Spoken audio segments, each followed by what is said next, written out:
Banyak baca, banyak lupa. Sedikit baca, sedikit lupa. Nggak ada yang baca, nggak ada yang lupa. Jadi harus ngapain? Bisa nonton, bisa ngedengar, atau diskusi. Atau apapun yang penting kamu belajar. Kita akan bahas kali ini tentang Perang Dunia. Mungkin di sekolah sudah dipelajari, mungkin dari buku-buku atau film-film kamu tahu tentang Perang Dunia. Kali ini kita akan bahas Perang Dunia, tentunya dari sisi yang mungkin tidak terlalu umum dibahas di sekolah ataupun di buku-buku pelajaran. Ya, intinya untuk tambahan buat wawasan kamu juga ya. Jadi kita bahas. Sebelum kita jauh-jauh tentang perang, kita harus pahami dulu apa itu sih perang itu. Perang, kalau dalam sosiologi kita akan lihat ada konflik ya, konflik dari antar individu atau antar kelompok yang saling bertentangan, beda kepentingan, bisa dalam bidang politik, bisa dalam bidang ekonomi, sosial, bahkan untuk fisik seperti militer. Nah, kalau battle atau pertempuran itu apa? Sama juga, itu konflik juga.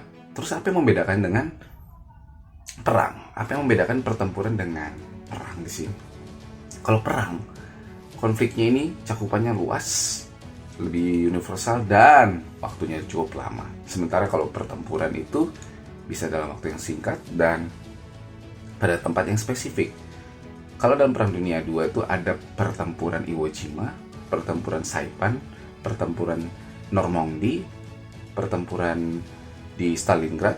Nah, dan itu cakupan bentuk dari Perang Dunia Kedua. Artinya Perang Dunia itu jauh lebih luas. Perang itu lebih luas dari pertempuran.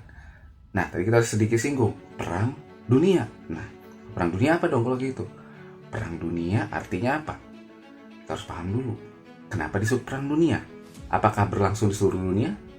Kalau kita bahas tentang Perang Dunia I, frontnya itu hanya ada di benua Eropa. Kenapa harus disebut Perang Dunia? Karena yang berperang itu adalah negara-negara imperialis, Inggris, seperti Inggris, Prancis, Spanyol, dan nanti menyusul juga negara seperti Jerman. Imperialis artinya apa? Mereka punya jajahan. Yang tentunya dampak dari perang di induknya, negara induknya itu berdampak juga ke negara jajahannya. Kapan itu disebutkan? Perang Dunia itu disebutkan menjadi sebuah perang itu ketika telah selesai Perang Dunia Kedua. Seperti kayak pembabakan lah dibikin. Perang Dunia I itu 1914 sampai 1918, Perang Dunia Kedua 1939 sampai 1945, walaupun nanti sudut pandang masing-masing negara seperti Amerika, Soviet maupun Cina itu berbeda-beda untuk memulainya. Tapi kita sepakat di sini endingnya di tahun 1945. Kalau gitu, kita akan masuk apa yang menjadi sebabnya terjadinya Perang Dunia Pertama. Banyak faktor yang membuat Perang Dunia Pertama itu terjadi. Di sini akan aku bahas dulu dari satu faktor pertama, yaitu adanya revenge atau adanya balas dendam dari negara. Negara apa? Ada negara Inggris dan juga ada negara Austria-Hungaria. Ada apa? Kenapa? Dan kepada siapa mereka dendamnya? Kepada satu negara yang saat itu baru lahir, namanya Kekaisaran Jerman. Sebelum kita jauh-jauh, bagaimana balas dendamnya?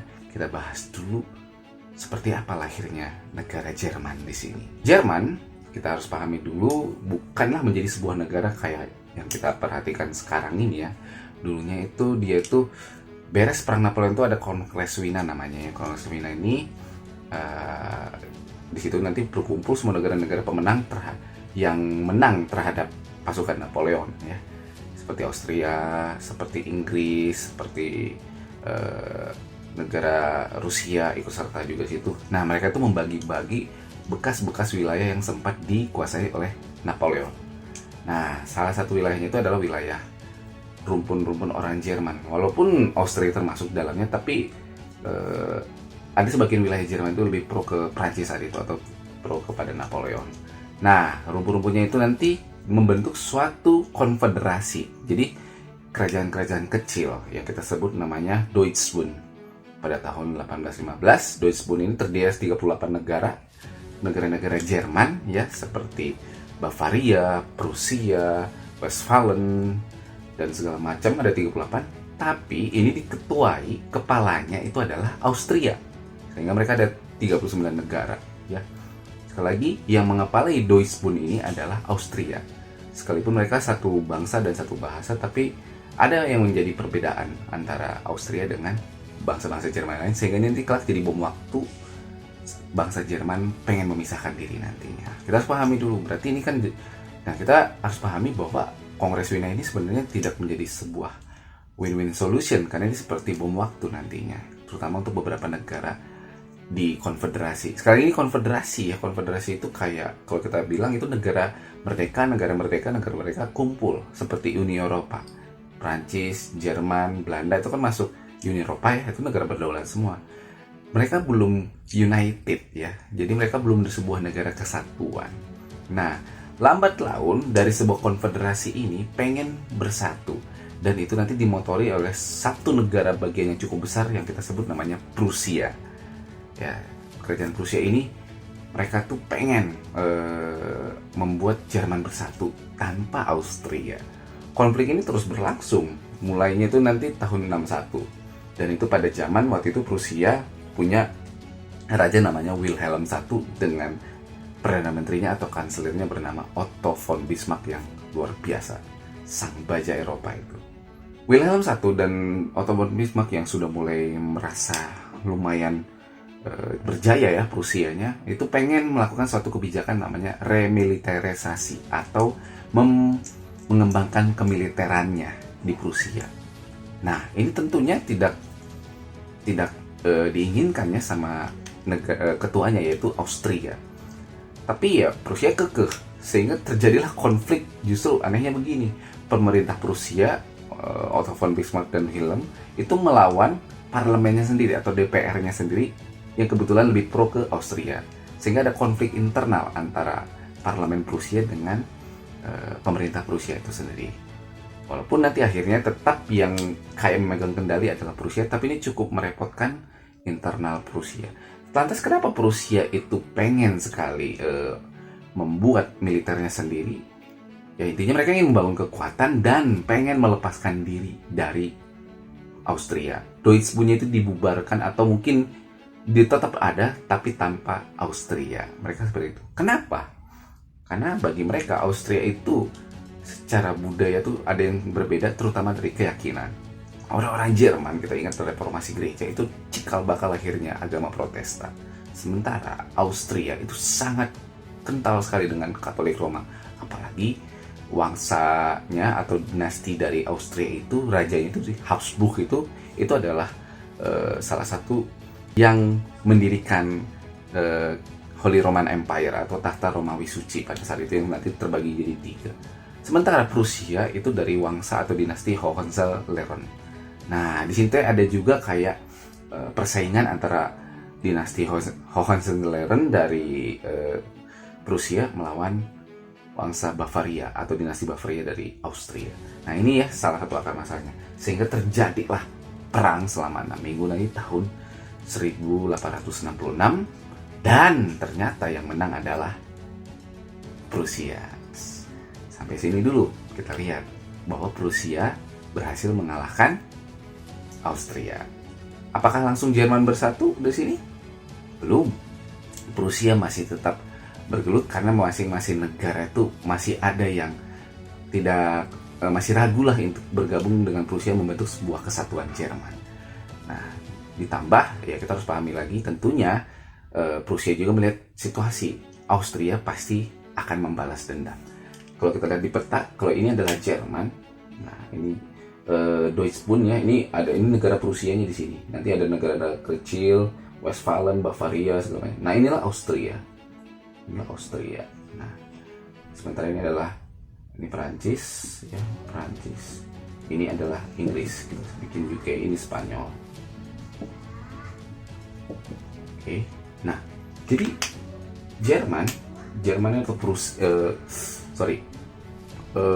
Prusia ini berhasil mengalahkan Austria. Nah, tentunya tentunya Prusia juga hati-hati di sini karena suatu saat mungkin Austria akan balas dendam juga. Dan Austria pun memang tidak tinggal diam. Salah satu yang melemahkan Austria ketika menghadapi Prusia ini adalah ada konflik internal juga di dalam tubuh Austria sendiri. Austria termasuk kekaisaran ya, bisa dibilang dia kekaisaran yang besar dan beberapa wilayahnya itu dia kuasain. Salah satunya ada wilayah Moyor atau yang kita sebut namanya Magyar tulisannya. Nah, orang Magyar inilah nanti yang katanya itu adalah keturunan bangsa Hun. Bangsa Hun ini adalah cucunya dari Genghis Khan dulunya katanya. Bangsa penakluk. Suka memberontak. Orang-orang Hun. Nanti orang Hun ini membentuk sebuah kerajaan namanya Hungary. Ya.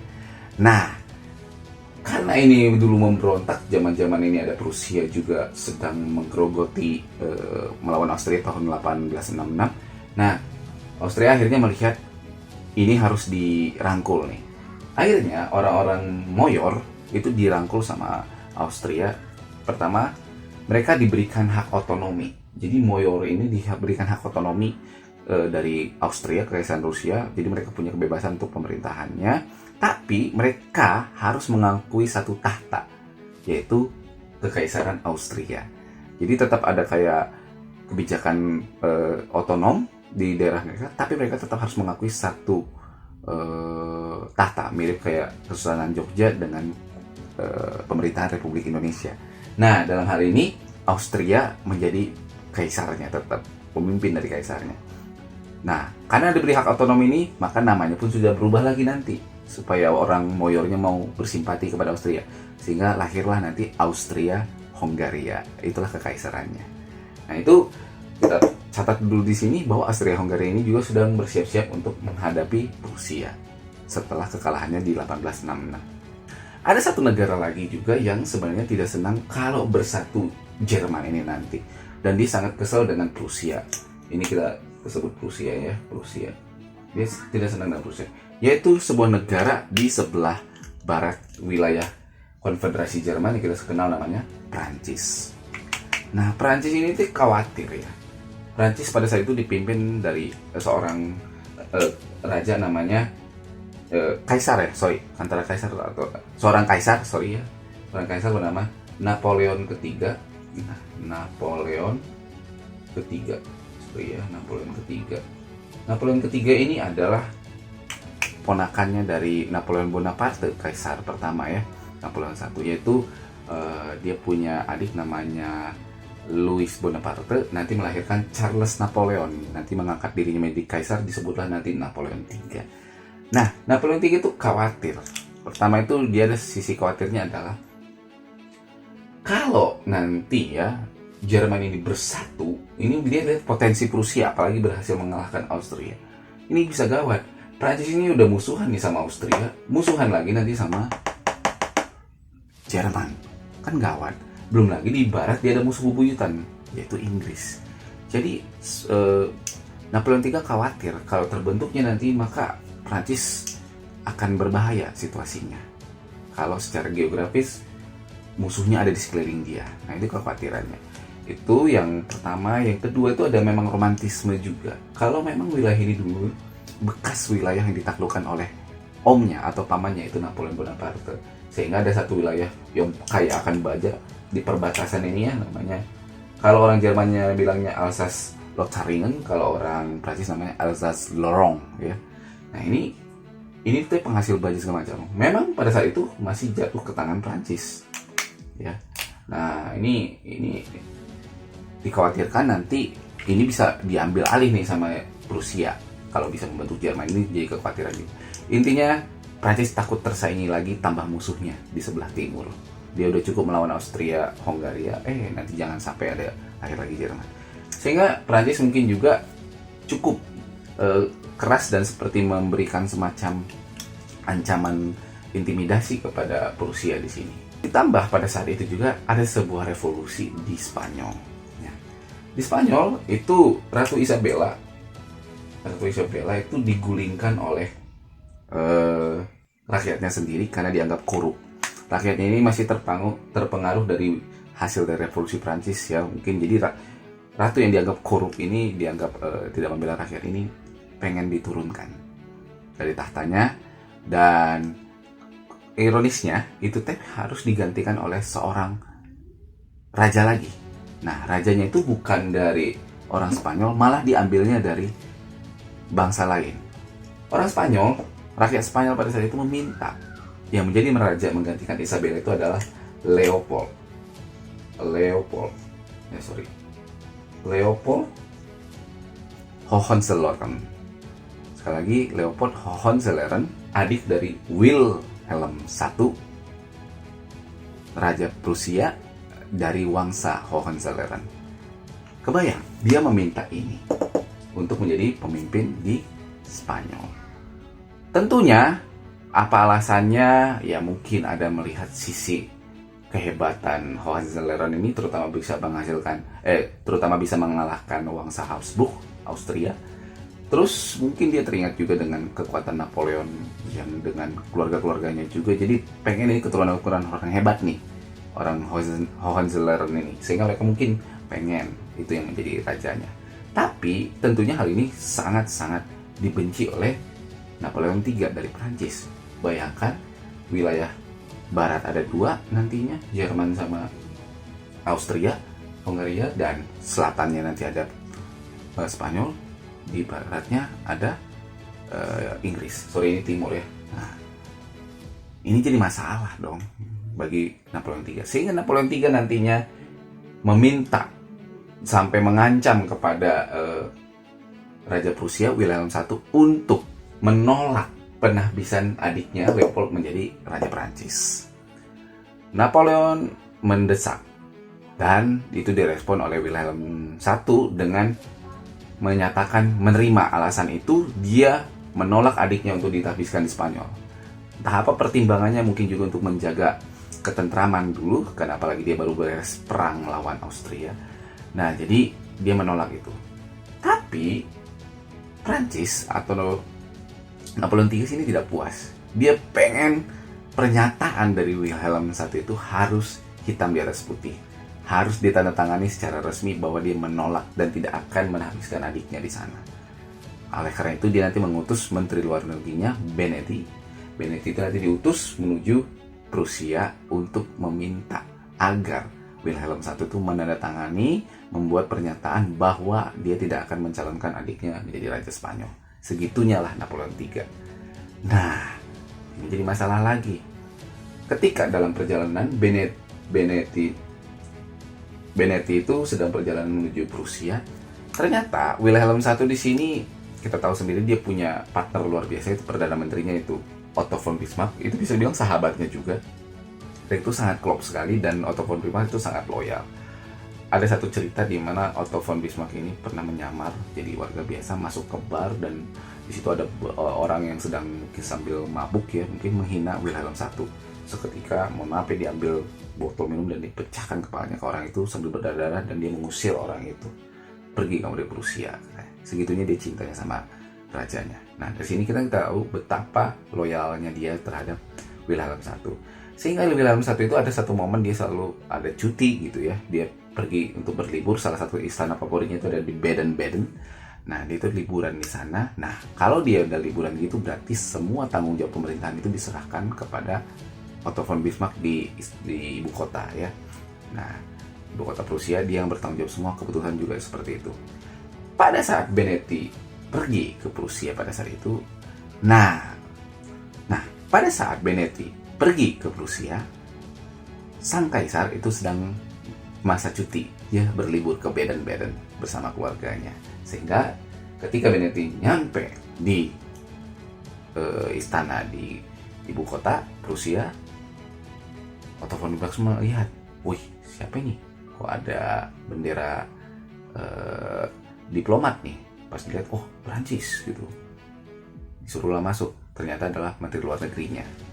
Dan isinya, kalau kita perhatikan bahwa Raja Wilhelm diminta untuk membuat pernyataan bahwa dia menolak memberikan jabatan Raja Spanyol kepada adiknya Leopold secara tertulis, ditandatangan segala macam. Oleh Otto von Bismarck, ya itu bisa diwakilkan oleh saya saja, dan sebenarnya itu udah cukup lah, gue usah langsung pernyataan gitu. Benetti dibilang, udah kamu pulang aja, udah beres lah kayak gini, udah dengan saya saja, kata Otto von Bismarck. Oke, kata Benetti, dia pun pulang, berangkat. Tapi dasar dia keras kepala ya Benetti ini, bukannya pulang menuju Prancis, malah dia pergi ke istana Baden-Baden. Nah, konyolnya pas nyampe di istana Baden-Baden ini jadi masalah. Pas dia nyampe, rakyat sisi sedang mungkin lagi bersantai, lagi di kolam renang kah atau gimana, tiba-tiba ada tamu kerajaan. Pas dilihat dari Prancis, menghadaplah Benetti dengan Wilhelm I. Dilihat apa yang diminta Benetti, minta tentang segala macam. Tersinggunglah Wilhelm di sini, sehingga dia mengirimkan telegram ke Prusia saat itu, ke ibu kotanya, dan tentunya ditujukan kepada Otto von Bismarck. Kita kenal peristiwa namanya Amsterdam ya, dimana itu perasaan menyayatnya dari seorang Wilhelm I, dan ini langsung dimanfaatkan dengan baik oleh Otto von Bismarck. Ketika itu dia membuat sebuah berita. Kalau berita itu dibaca sama orang Prusia saat itu, maka orang Prusia di sini pasti akan marah sekali kepada Perancis. Namun hebatnya lagi, berita itu diberikan juga ke Perancis. Cuman kalau dibaca sama rakyat Prancis, maka rakyat Prancis itu akan marah sekali pada orang Prusia. Nah, oleh karena itu, seperti yang kita tahu, endingnya nantinya adalah terjadilah perang antara Prusia melawan Prancis. Terjadi perang di antara mereka, dan pada tahun 1871 pas perang itu berlangsung, Prancis pun berhasil dikalahkan. Sang Napoleon ditangkap oleh pasukan Prusia. Dan ironisnya, pas penandatanganan penyerahan kekalahan, pengakuan kekalahannya itu justru diadakan di Prancis, tepatnya di Istana Versailles, Paris, ya, dekat Paris. Di situ ditandatangani di Istana Versailles. Disitulah ditandatangani kekalahan Prancis, dan sekaligus juga Jerman disatukan oleh Prusia menjadi sebuah negara kekaisaran Jerman, tepat di kota Versailles itu juga pada tahun 1871. Betapa sakitnya hati orang Prancis, sakitnya rakyat Prancis dan juga Raja Prancis pada saat itu. Pastinya dia mencegah agar terjadinya kemerdekaan Jerman, tapi justru di tempat mereka pula diproklamirkan berdirinya Jerman bersatu. Inilah yang membuat nanti Prancis sangat dendam kepada Jerman. Sampai-sampai nanti Perang Dunia I, ketika Jerman kalah, pihak Jerman ditarik lagi ke Istana Versailles untuk penandatanganan pengakuan kekalahan. Nah, inilah kita sebut nanti sebagai balas dendamnya. Ditambah lagi wilayah yang tadi saya bilang di awal-awal, ada di situ Alsace-Lotharingen atau Alsace-Lorraine kalau orang Prancisnya ngomong. Ini banyak sekali mineral-mineralnya itu jatuh ke tangan kesatuan Jerman atau kekaisaran Jerman nanti. Nah, disinilah yang menjadi awal muasal yang saya bilang tadi, politik balas dendam antara Prancis dengan Austria-Hungaria terhadap kekaisaran Jerman. Dan itu sangat mengakar banget, bahkan nanti pas terjadinya perang antara Turki dengan Rusia. Kalau kita ingat ada cerita tentang Kongres Berlin, beberapa negara-negara ini bisa didiplomasikan oleh Otto von Bismarck, kecuali satu negara, itu Prancis. Sengaja itu dikucilkan. Hebatnya Otto von Bismarck di sini. Tapi itulah, orang Prancis pun sampai ketika peristiwa ini sangat dendam kepada Prusia atau Jerman. Namun bagaimana nasib Prancis saat itu? Seketika ketika Napoleon III itu kalah, dan itu sangat membuat rakyat Prancis juga marah kepada dia juga, sehingga dia pun digulingkan dari tahtanya, dan Prancis pun nanti menjadi sebuah republik. Ya, sampai sekarang republik, tapi itu memang republik jilid ketiga ya, karena Prancis itu terjadi beberapa revolusi. Nah, yang paling penting adalah di sini adalah kita tahu dulu akar masalahnya, kenapa Prancis maupun Austria-Hungaria itu pengen sekali menghancurkan Jerman. Ada politik balas dendam.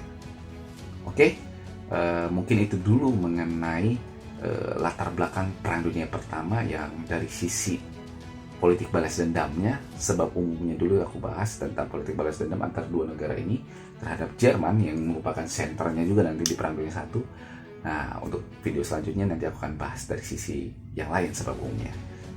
Tunggu terus videonya ya. Terima kasih untuk menyaksikannya. Silahkan komentar di bawah. Sampai ketemu lagi. Terima kasih.